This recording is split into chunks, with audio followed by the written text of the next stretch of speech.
और inside stories के लिए मेरे इस YouTube चैनल को सब्सक्राइब करें और Facebook पेज को भी लाइक करें।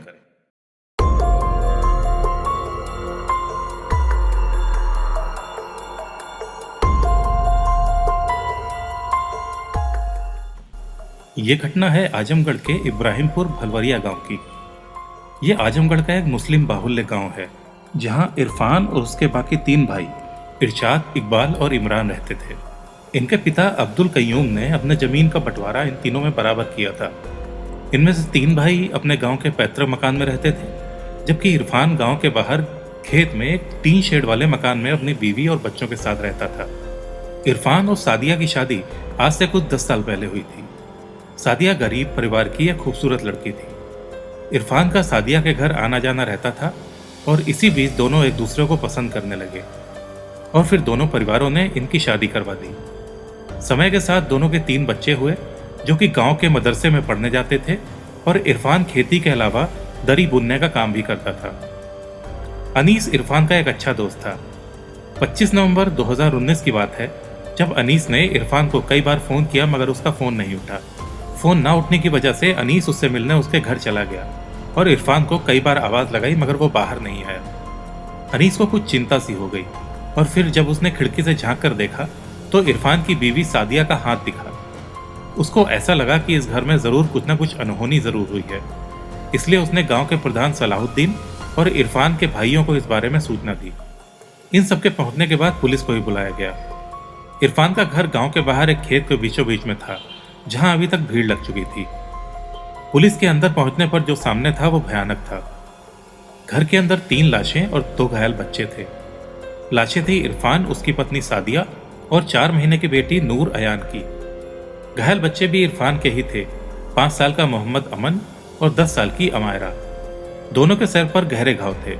दोनों इस हालत में नहीं थे कि कुछ बता सके, इसलिए पुलिस ने दोनों को तुरंत ही अस्पताल पहुंचा दिया। सादिया की बॉडी नग्न अवस्था में पड़ी हुई थी, जिसको देखकर लग रहा था कि उसके साथ दुराचार किया गया होगा।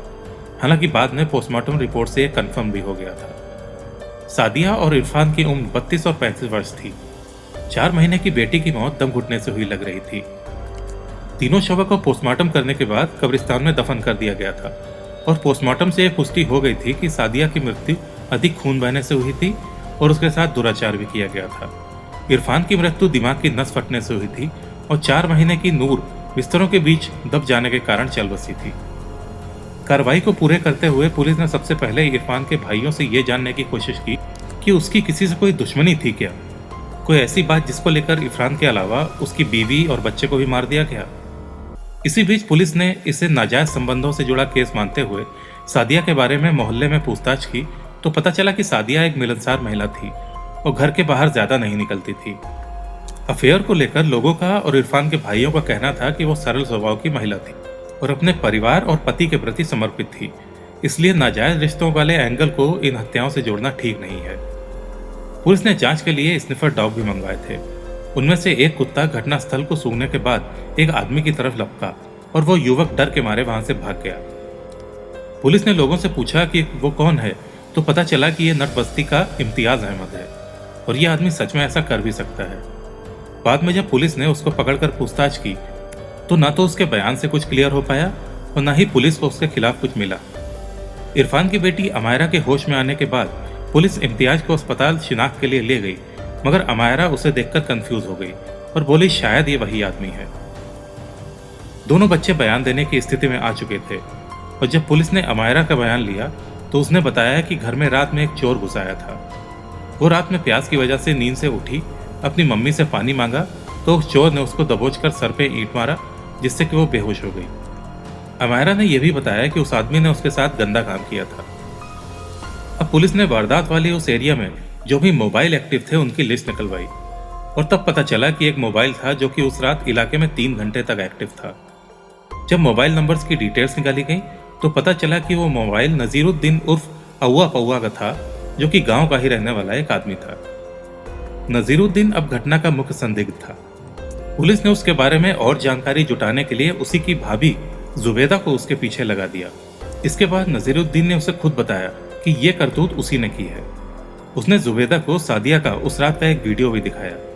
वीडियो देखकर सादिया भड़क गई उसने नजीरुद्दीन को बहुत खरी खोटी सुनाई और अपने गुनाहों से तौबा करने को बोला। उसने नजीरुद्दीन से यह भी कहा कि सादिया इसी गांव की बेटी थी और रिश्ते में तेरी बहन भी लगती थी। तूने इसके साथ जो किया है उसके लिए खुदा तुझे कभी भी माफ नहीं करेगा। नजीरुद्दीन उस रात जब इरफान के घर घुसा था तो जोर जबरदस्ती के दौरान उसको उस घर में एक फैमिली फोटो दिखी थी, जिसको देखकर उसको लग गया था कि वो सादिया का रिश्तेदार हो सकता है। और जुबैदा के ये कहने पर कि सादिया रिश्ते में उसकी बहन थी, उसको यकीन हो गया। और उसी के बाद नजीरुद्दीन ने अपने और सादिया के मोबाइल को एक नदी में फेंक दिया और अब वो दिन भर घर में ही पड़ा रहता था, मगर रात में निकलकर कब्रिस्तान जाता था और सादिया और इरफान की कब्र के पास बैठकर अपने गुनाहों से तौबा करता था। घटना का खुलासा होने के बाद जब पुलिस वहां पर आई थी तो वहां पर वो पुलिस का वीडियो बना रहा था, मगर पुलिस के स्निफर डॉग्स के भौंकने पर वो वहां से चला गया।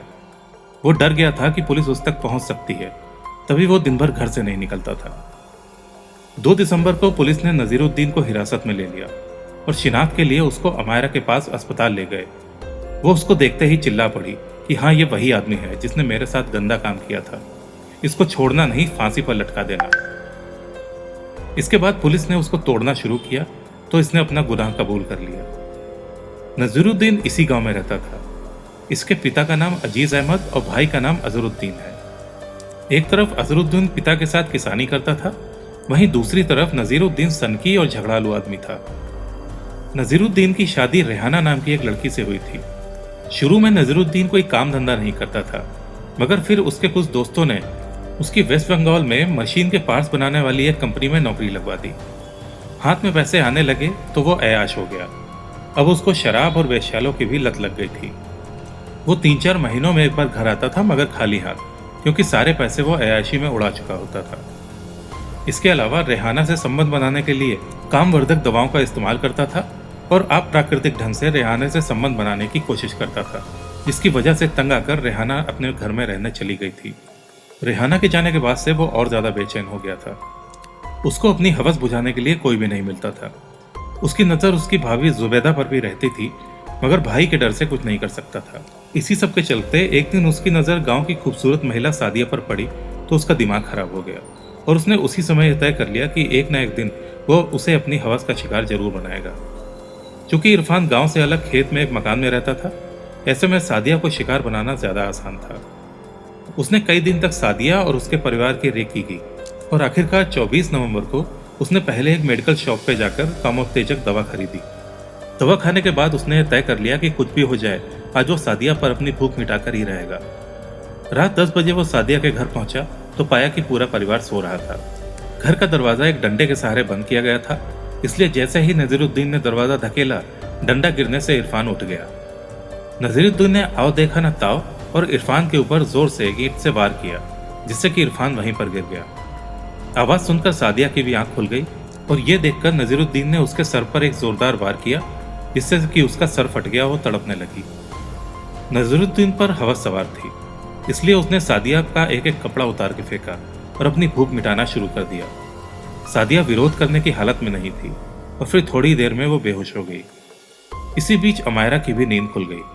उसने माँ से पानी मांगा तो नजीरुद्दीन अमायरा के पास पहुंच गया और इससे पहले कि वो शोर मचाती, नजीरुद्दीन ने उसके ऊपर भी ईंट से प्रहार कर दिया, जिससे कि वो बेहोश हो गई। दवा की वहशियत में नजीरुद्दीन ने उसके साथ भी अननेचुरल कुकर्म किया।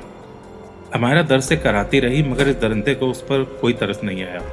जब सारी आवाज सुनकर अमन भी जग गया तो उसने उसके सर पर प्रहार कर दिया। अमन डर से पहले से ही सहमा हुआ था और प्रहार के बाद वो तुरंत ही बेहोश हो गया। नजीरुद्दीन अब थक चुका था, इसलिए कुछ सुस्ताने लगा, मगर तभी उसको सादिया की कहराने की आवाज़ सुनाई दी तो वो फिर सादिया के पास पहुंच गया और फिर उससे कुकर्म किया। इतना ही नहीं, इस बार उसने सादिया का वीडियो भी अपने मोबाइल में बनाया। वो 3 घंटे तक ये वैसी खेल खेलता रहा और फिर वहां से चला गया। यही वीडियो उसने अपनी भाभी जुबैदा को भी दिखाई थी, जिसके बाद जुबैदा ने उसको बहुत खरी खोटी सुनाई थी। पुलिस ने जांच के दौरान वो मोबाइल नदी में ढूंढने की कोशिश की, मगर वो मिले नहीं।